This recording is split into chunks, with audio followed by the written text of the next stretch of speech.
Messy. What's going on, Yeah. everyone? Good people of the world. I have Ryan Pettis here, here for a business breakthrough. Funny enough, we actually spoke yesterday on the Forward Media Marketing Coaching Mastermind, which I'm a part of. So I know a little bit about Ryan's story, but for the sake of just catching people up and just giving me a refresher, just give it to me, Ryan. What's going on, brother? So just do like an overview of what I got going on. Yeah, yeah. Okay, awesome. Yeah. So I started painting a few years ago with my brother for my great uncle. He had a company Okay, and he's been painting for like 40 years. okay, And we started working with him doing some new construction, and then we kind of fast forwarded, and then I was like, okay, this dude's making a lot of money. I want to try and start my own business. So I went off, started on my own. He kind of tore apart his business. He was tired of dealing with people and like talking to people yep. all the time. So he wanted to do just himself. And then I said, hey, I'm starting my own business. How about you subcontract me out when you get a job? And I'll Hmm. subcontract you out when I get a job, and we'll both just work Right, together. right. And we did that for a couple years. And then my brother quit working with us, but then he came back after he and his girlfriend broke up and he had nothing to do. So he was like, hey, can I work with you? So I said, yeah, come on, join the team. And then my other brother worked with me for a few weeks out of the summer last year. And that's what he's going to do full time this summer, is work with Okay, me full time this summer. And then, so Evan is the one that worked with me a couple weeks. And then Nate is the one that's been working with me for a while now. So beautiful. basically, what we have going on right now is I don't, it's not right, because basically I get the project, I'm doing the money on the ad spend, I'm doing all the sales, I'm doing all like the management of, paying Nate, paying Evan, I'm doing all that stuff. We go out to the job site and we're all working together on the same job site. And then at the end of the day, Nate gets paid and then Evan gets paid if he's working with us. And then I get another 10% on top of that. But then Al and I split the rest. Al's my great uncle. Right. So basically, you have the total, and then I get 10%, and then you get off Nate and Evan, and then you get Yeah. this amount, and then Well, Al and I you split. got three businesses making money, dude. Yeah, yeah, exactly. Fact that, It brother, is, yeah, really. um, really. I mean, first of all, I have employees, so I can tell Okay. you with extreme confidence what this is going to do for you. Let me make this clear. Subcontracting, the way you're doing it, is not being done the right way, and and that's just, you're not doing it the right way. It's not how the original design was. The original design for subcontracting is, think of a builder, right? You have a builder that's building a house. You don't see the builder working on the house, do you? He's never working on Right, the house. yeah, He's right, he's dishing out the work to the different trades. He doesn't tell them how to do their work. He just gives them guidelines on what's expected, right? He doesn't really oversee much of that aside from the big picture, right? He's not in the day to day. When you mhm, subcontract painting, that's, you can do it, but you're mostly doing it really, I mean, at scale, because the thing about it is like, what you're trying to do is you're trying to split this pie in so many ways, and there's just not enough pie, right? right, If you had enough jobs, right, where you could dish out one to your great uncle, okay, cool. You could dish out one to your brother, cool.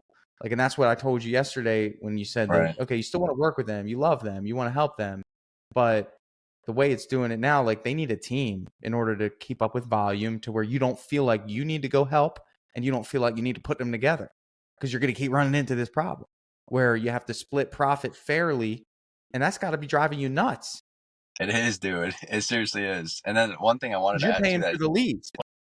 yeah, yeah, and I'm only getting 10% on top, which is like, You're not making any money. no, I know. That's why I'm like, I need to talk to Tanner and figure out what the hell I got to do, because So everything's let's messed break up. this down, right? I'm going to give you the perfect hiring strategy for employees, because I just want you Can to I say think one about. thing real quick Yeah, of before you course. say that? So basically, I have another subcontractor that actually is like a full-time subcontractor, where I get the Right. job and he goes out and does it, and I never see the job. I just go and collect the check, right? Okay. So I do that. And then the other thing I was going to tell you is that my brother, so Evan is the one that helped me a little bit in the summer. He doesn't really know anything about painting. He just kind of did prep. And then Nate, Yeah. he's been helping me for like 7, 8 months now. And he knows a bit about painting, but he's not super reliable to like be there on time all the time. And I mean, he Right. does a good job, but he's just not like, he doesn't show up on time all Well, the time. I couldn't is he your trust him older to. brother or is he your older or younger They're, brother? I'm the youngest brother. You're the youngest brother, right? So imagine working for your youngest brother. And I Yeah. think, I don't know what the relationship is, but I know generally speaking, there's not as much respect there as there should be Right. with the subcontractor relationship. And here's the Right. deal, Ryan. Like, I think you have this gift of like you're gonna figure it out. You'll find a way to figure this out because I could already tell by your demeanor and like your pursuit of information and like you're gonna get this. The thing is, bro, like you're a startup. You can't rescue your brother and your great uncle and make sure that they're making money yet. You're not at that position, dude. Like you need to make money first. And then once you have an established operation, then we get to the point where we establish some guidelines and we give them work, right? I personally think for your sake, you need to stop worrying about making them money right now. I Okay. don't think that's your responsibility. If he's not taking it serious, like if he's not bought in, like, dude, I got it, I'm taking care of it, I'll handle it. Like if you're not getting that mindset out of either of them, just think about it from their perspective for a second. You were working with your great uncle as a helper. He taught you how to paint. You go start your own thing, and it's like I'm not saying that he's like has I know. animosity toward that. I'm just saying he's like, dude, I'm not gonna like. You're not my boss, bro. Like, and Yeah. you're probably feeling that. You're like, all right, I don't really have a lot of authority that I Right. should have the same authority that I have with that other subcontractor crew, right? Exactly. Yeah. Cause he just, I mean, like my brother just doesn't, he doesn't totally listen. And then my great uncle's like, well, I think we should do it this way. I think we should do it this way. And it's like, it's not really we, it's kind of like me, and I'm hiring you. So there's Right. no real authority over it or anything like that. Okay. So I will encourage you to sever this in the most easy way. He's made it 40 years, so figure it out. And then you like you said, you love your family, right? I love my Yeah. family. You are not ready to take on their responsibilities yet because you're still figuring this out. And you Right. need to like how you build a business is you create systems that you can scale. The only way to create a scalable system is to have consistency. The only way to have consistency is to have reliability, right? So in other words, you need to be able to rely on the people that are creating the consistency in order to build the system.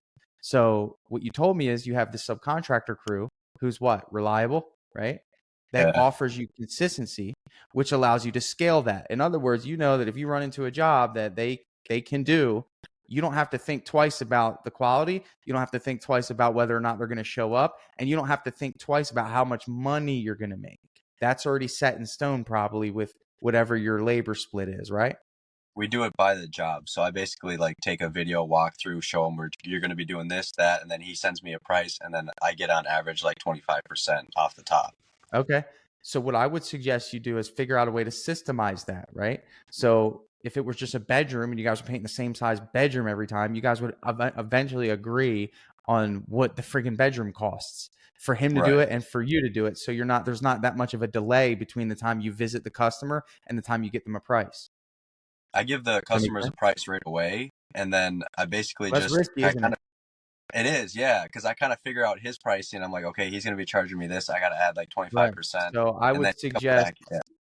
yeah, and listen, you got to protect yourself, right? Because he might come back, and you want to be respectful of them too. You want to make sure they make money, and you might underbid it with your very little experience, right? Like, I mean, there's a lot Right. here. So this is good. Like, I mean, I think like when you look at that, you're running two businesses. You're running the family side, which is a freaking mess, and then you're Yeah. running this nice subcontractor gig, which is clean.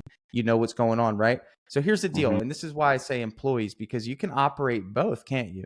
And I think what Yeah. you got to understand is that when you build a business, this is just my experience. Some people listening to this might think I'm crazy, but when you have employees, that's an asset. When you have subcontractors, that's not an asset, right? So if I'm selling a business and I have 13 full-time employees, do you feel like that's more valuable than a company that just has you and a project manager and a network of subcontractors? Yeah, you're right. It's definitely more valuable to have employees, to have It is. like I'm not employees saying that. you can't. Trust me, I'm not saying that this subcontractor thing won't work, but let me make it clear to you. The employee model is sweet, dude. It is, if you can nail it. And here's the deal, you're up north. The reason why subcontracting happens most of the time is because you don't want the responsibility of full-time work, which means like you have the winter up there, dude. It's like, Right. It's slow. so Yeah. it's slow, but you could keep a team of 3 together. My challenge to you would be, I want you to build an employee team of 3, right? 3 guys that you could trust, that make you feel the same way that your subcontractor makes you feel in terms of reliability, consistency, and scalability. And run that. You have 2 crews. One, you don't have to worry about keeping busy all the time, but you'll probably find a way to do that. And then your Yeah. employees that are invested in your brand, your vision, that will listen to you as their boss. And here's my other challenge. It can't be anyone that you know right now in this moment. It has to be only Okay. people that you seek out into the world to come into your world. Now that's uncomfortable because I bet you've never hired anyone before. Is that true? No, I'm actually, I started the painting business when I was just right before I turned 16, and I'm only 19 right now. So Unbelievable, kid. I don't really, yeah, this is it's kind of all Love new this to kid. me. I mean, You're we just did, like, you remind me of me. that's awesome. That's good to Yeah. hear. I I mean, we do, did, man. I was 19, bro. I was hustling. I was a general manager of a restaurant, dude. Like, oh, just wow. yeah, just hustling, bro. Like, just wanting That's to awesome. make it, man. So the Yeah, good I know. news is you have a lot of time to make mistakes. You can take a bunch of risks. You have no one counting on you but you. You wake up every morning, you just you, right? It's great. Yeah. So enjoy this time period. Take as many risks as you can, right? And what I want you to do is take my advice. I've done this. I know. I want you to find employees. Find a team of 3. You're going to thank me. If you get the right people in the right seats and you have these employees that you're paying hourly that are bought into your brand and vision. You told me yesterday, you're like, well, I'm not sure they would take the same level of pride. I'm going to call you out because it doesn't look like your brother's taking the same level of pride, right? Yeah. And that's the reality of the situation. You cannot give passes when it comes to your well-being. Right now, I'll be honest with you, Ryan. Now I'm going to talk to you as if I'm talking to myself. At 19, right now, this business doesn't really matter as much, right? It's just kind of like this thing you're starting. And it's like exciting, it's new, you're doing everything you can to get it off the ground. When you're my age, 30, and you have a family and you have people that are really counting on the growth of this business, dude, it's going to matter, right? So don't wait until then to start being serious about your business. Do it now. And I think being serious is saying, Unc, I love you. We got to just take a break because I got to get the system right. Brother, I love you. We got to take a break. Your second brother who kind of comes in and helps, use him as leverage. If he wants to come in and just help the employee team, he can do that. You're not going to send him with the subcontractor team, but you'll have that employee team, right? If big brother number 2 wants to make money and he wants to come in and help the employees, set an hourly rate. If he's not good with that, then it's not going to work.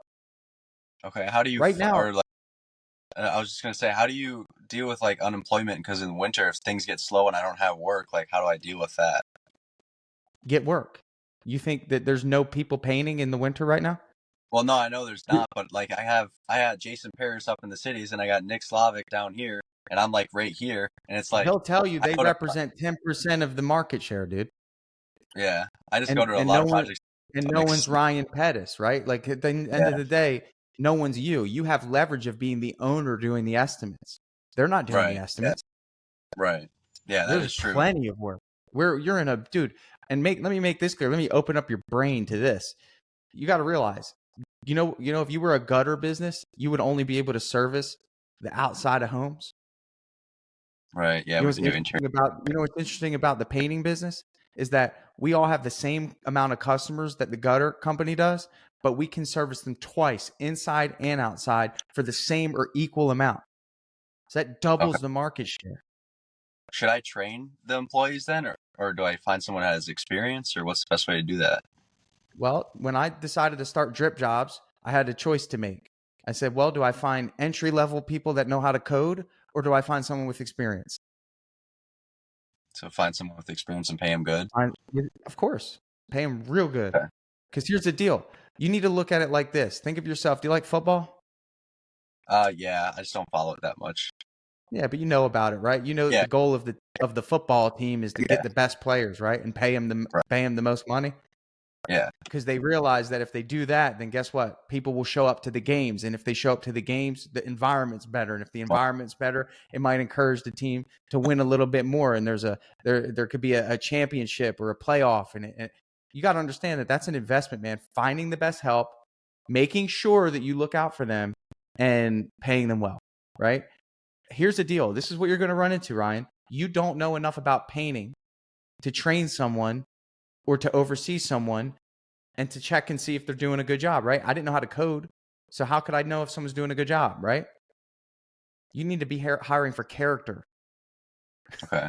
You got to, you're going to run into people that have that 30 years of experience, and it's going to be appealing to you, right? And you're going to be like, oh man, this is great. But dude, you have got to learn how to discern character from individuals, right? And that requires a hiring process.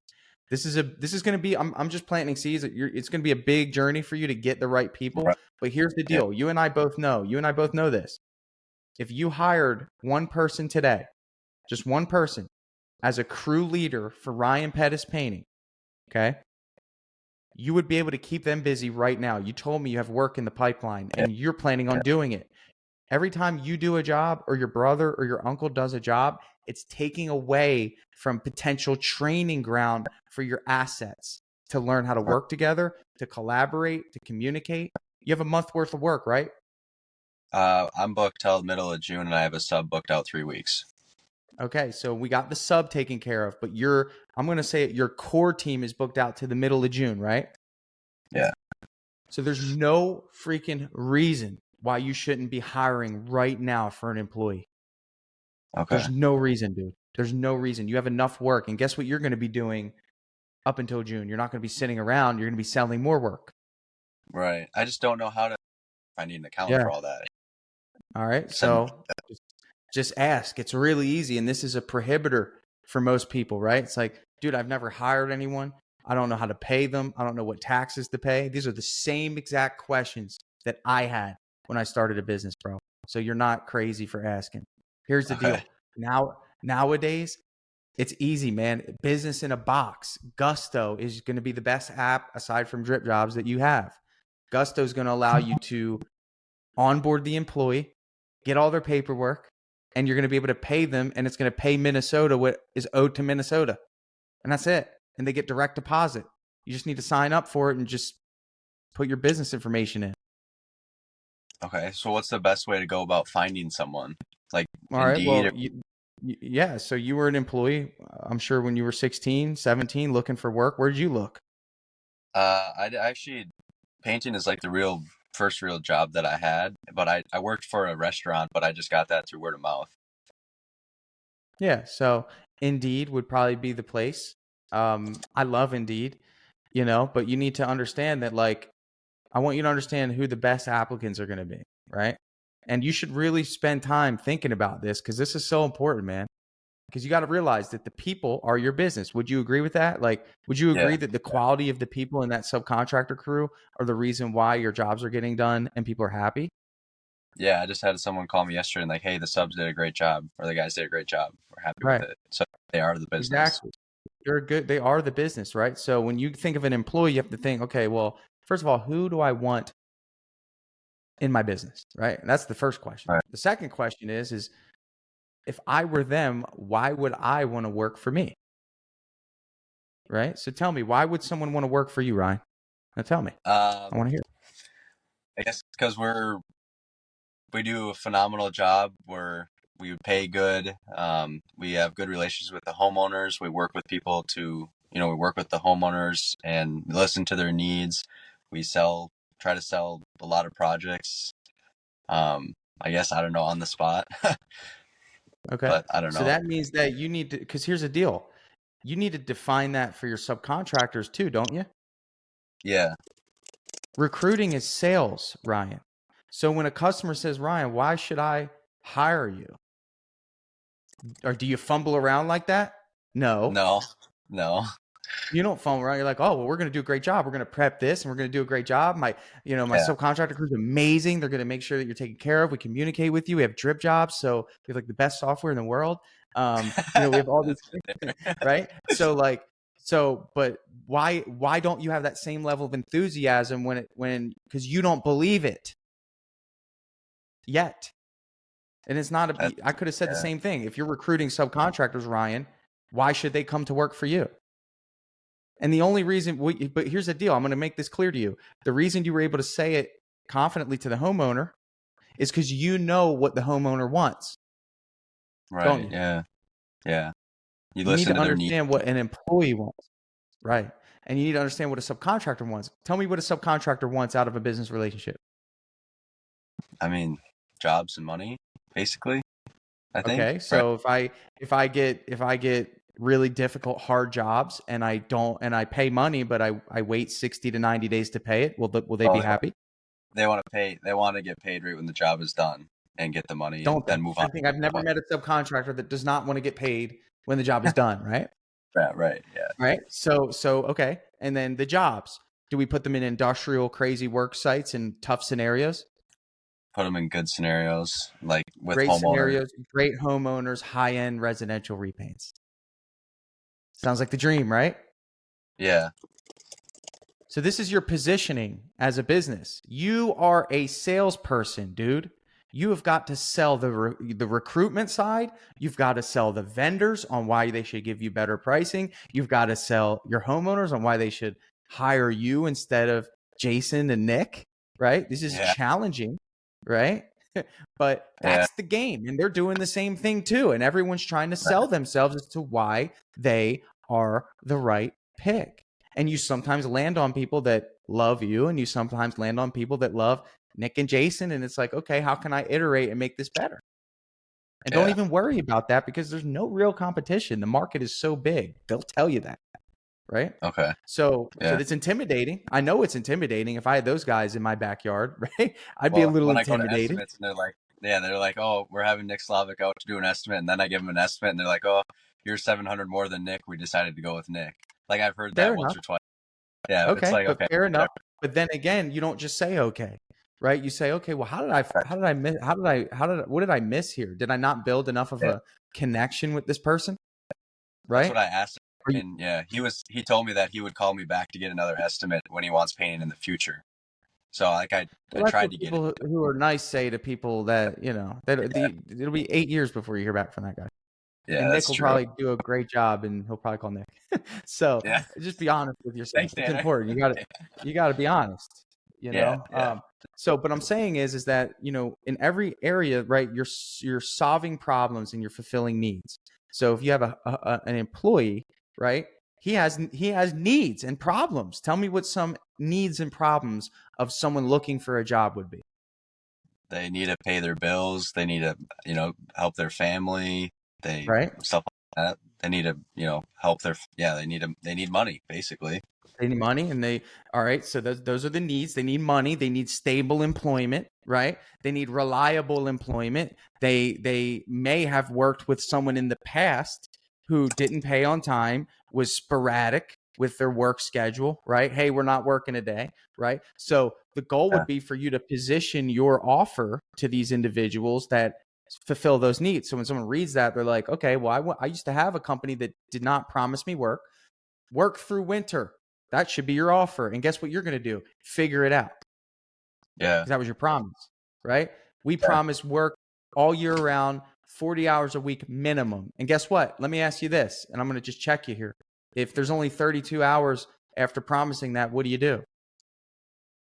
You go and find more work. No, you pay the 40. Oh, you pay and the then you 40. take it as a hit. And you say, I'll never let that happen again. Because Right. that was your promise.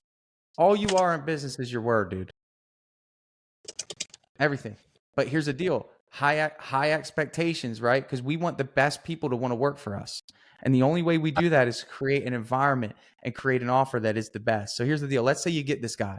Let's say they go through Indeed. You do a phone interview. You sit down with him and you're excited, dude. You're like, this guy knows how to paint. He is on time. He's got good character. I could tell by working with this guy, my customers would feel happy. Your perception of employees is going to change because you have a great employee in front of you. And he just wants to make hourly wage, a good hourly wage. He just wants 40 hours a week and he'll go to bat for you, right?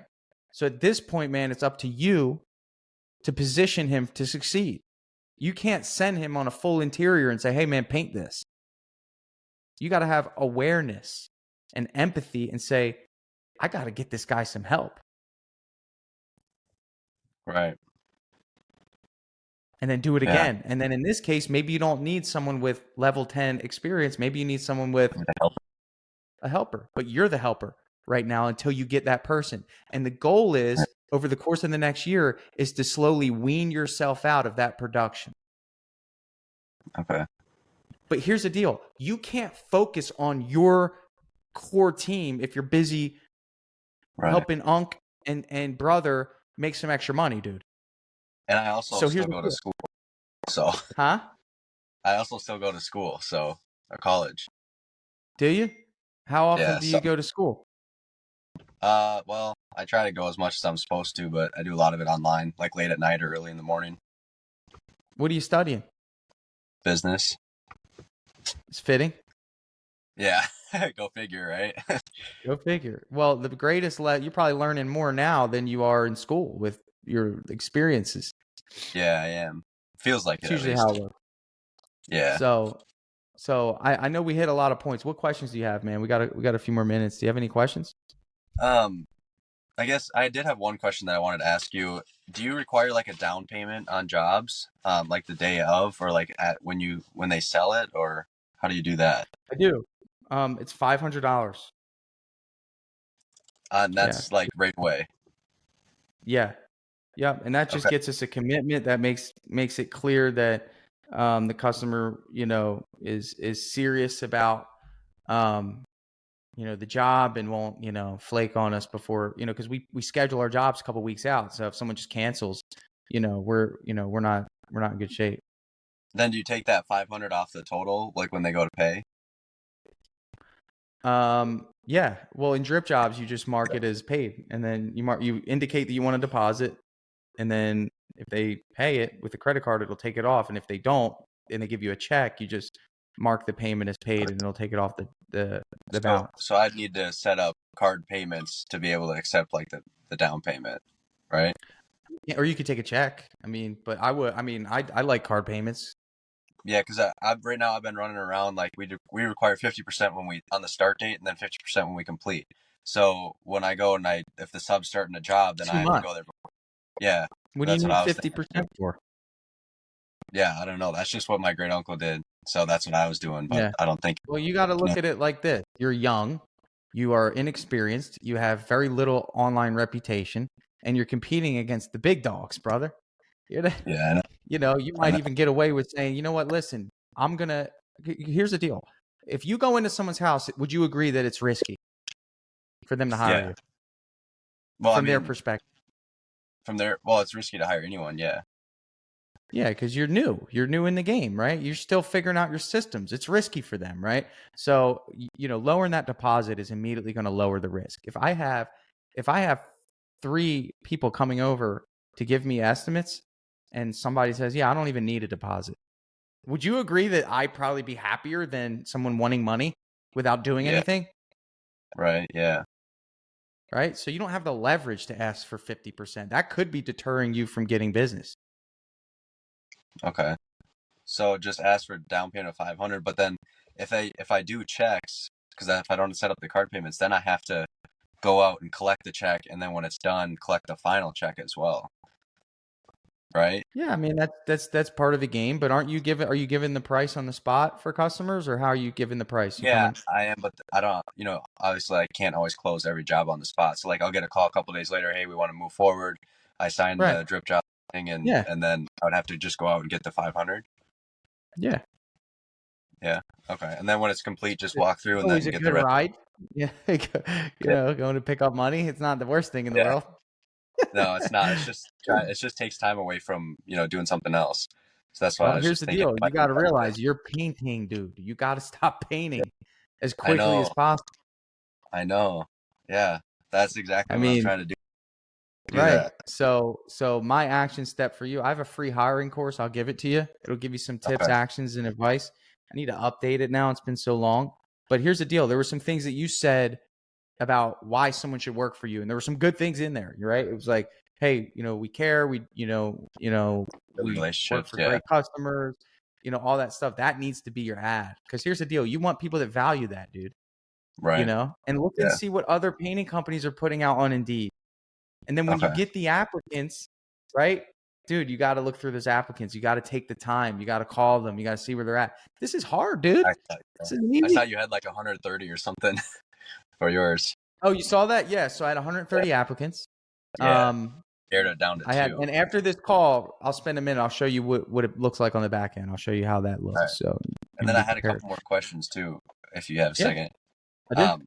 One of them was, how do you show your subs or W-2s the scope of work? And then the other one was, do you ever tell your clients that you personally won't be doing the work? That was kind of the 2 that I had. Those are good. Yeah, I've only had one customer upset at me because I wasn't doing the work, and that's because I mentioned it. Oh, You know. really? Okay. Yeah, So I should and I was expect like, it, "Oh, like, well, I you come won't in be here dressed up doing in a it." polo and you Just come don't even dressed up say in a anything. polo. Yeah, okay. Yeah, I won't. the expectation is that if you go in with whites and you have paint on you, You're they're going to be doing probably the going to work. think you're going to be doing the work, right? If you go Right. in with a polo, clean cut, they're going to know that you operate the business. And if they ask, "Are you going to be doing the work?" You say, "You don't want me doing the work. You want me making sure the work is done the right way."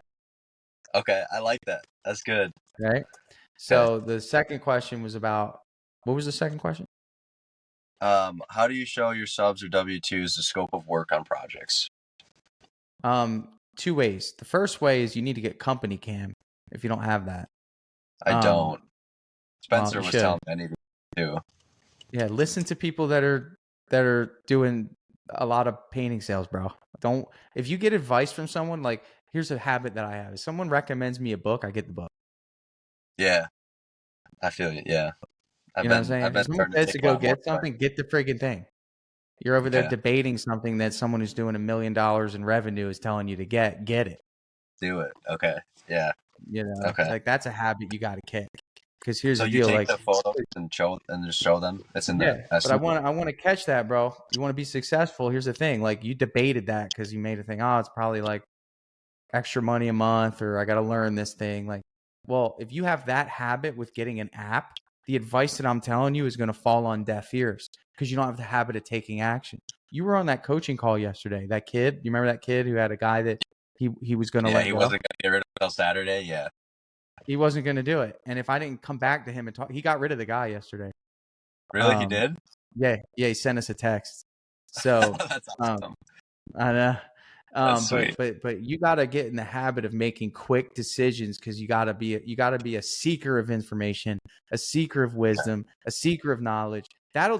Your ability to do that is the degree of which you're going to be successful, right? Like, if someone recommends an app that's going to save you time and make you money, do it, right? Don't wait. So anyway, Yeah. so company cam, you go there on the job, you're going to take photos with company cam. You can, especially with subcontractors, you're going to want to annotate those photos. Hey, repair wood rot here with a big arrow, or hey, make sure you cover this grand piano that they have. Okay. This is, their prized possession, plastic on here. Spend time doing that. Upload it to Drip Jobs, right? So when you do a proposal, you can integrate company cam.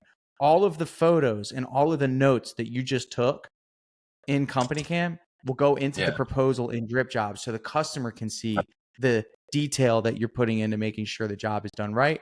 Then when the customer accepts the proposal, a work order is created with the photos in it, and you just send the sub the work order. So if you look in Drip Jobs and you go to an accepted proposal, it says work order at the top. You just copy the link, or you can send it as a text message. Okay. So do you think I should be doing percentages for the sub, or do you think I should still be taking photos and sending it to him?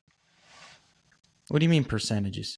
Like, if I say I bid a job at $1,000 and I get 10% off the top, then I'd tell him it's 900.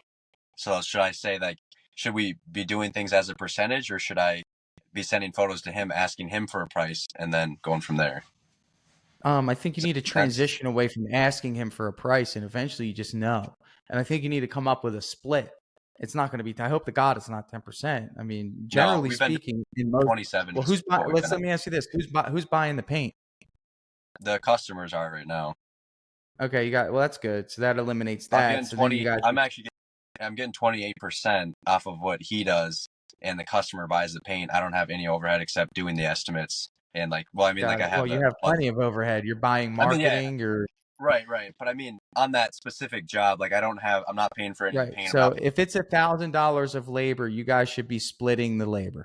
It should go down the middle, 50-50. Really? Okay. So, like, he should make 500 and I should make 500. Yes. If you're not buying paint. Yes. Okay. And an employee usually employees, the labor cost for employees is between 35 and 40%. So that means 60% goes to the business. Okay. So we just did like he bid a job at 8,000 and then I gave the customers like 12,000. You think I should have been at 16? Is that what you're saying? I think you got to realize that like you at this level, you have to be careful with that because, you have to be careful because you don't have the luxury to be so high. Again, being such a young business, you should be looking at just getting the opportunity, getting the chance to have a full schedule. But generally speaking, and you might want to look into Eric Barstow's course for this because he's real big on subcontracting. He could probably give you much better advice than me. But generally speaking, it's a 50-50 split. So look up Painting Business Pro. It's got a good course on that. Yeah. So, yeah, you think it should be a 50-50 split no matter what the cost is. He should be getting 50% and then I should be getting 50%. Generally speaking, yes. Generally. Because you do have costs, man. You're marketing, and you got to realize you won't. So here's the deal. If you had a full-time project manager that you have to pay $60,000 to $70,000 a year for, who's paying for that? Where does that money come from? It comes from that 50%. You have work. Now, let me ask you this. Here's another thing I got to check you on. Do they have workers' comp? Yeah, they do. Yeah, the sub does. And you have documentation of that? Yeah, I have all the documents. Yeah. Do you have workers' comp? I don't. I just have regular insurance because I don't have any employees. Right. So you need an exemption for you as the business owner. So you get to exempt yourself. So look into that, an exemption for workers' comp. So you are an employee of you're an employee of Ryan Pettis Painting, right? Right. Yeah. Yeah. Are you not painting? Are you not painting at people's houses? Yeah. No, I am. Like right now. Yeah. Right. But when you get employees, actually all of it gets filtered through Gusto. So you'll be able to set that up. But you should exempt yourself so you don't have to pay that on yourself. Okay.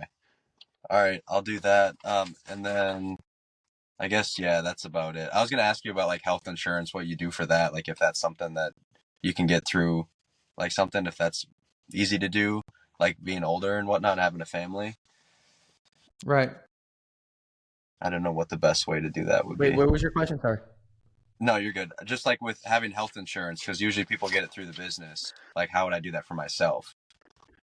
You go to an independent agent. Okay.